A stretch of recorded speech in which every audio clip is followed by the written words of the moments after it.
Nagabenta ki khubor baman kasni pet but subscribe ya u Antor News.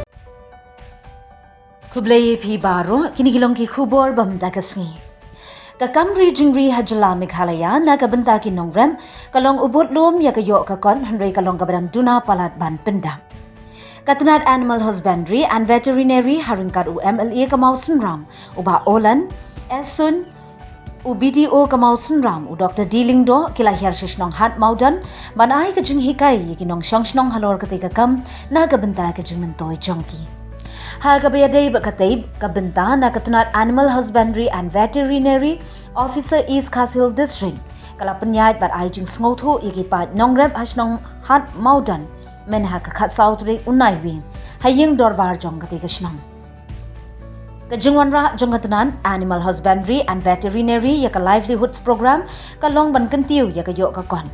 Shushu ha kajuk kapor kalong bakipat ba kidiban pikir ya kajingma bat kijingpang bami na kijingri jingdup jongki banum kta yaka kot kakya. UMLA Kamausun Ram ulala ban shimkya ban yakran bakatnat Animal Husbandry and Veterinary banwanra yaka jingyatai baka kamri jingri kadeka kamai jakpo jongki.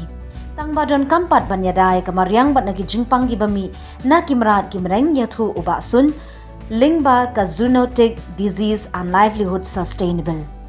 Kibalaya don lang ha katika jing ai jing hikai baka jing yatai ki kentup u Dr. M. Tingkan District AH Animal Husbandry and Veterinary Officer uba penyat ya ka jing yalang.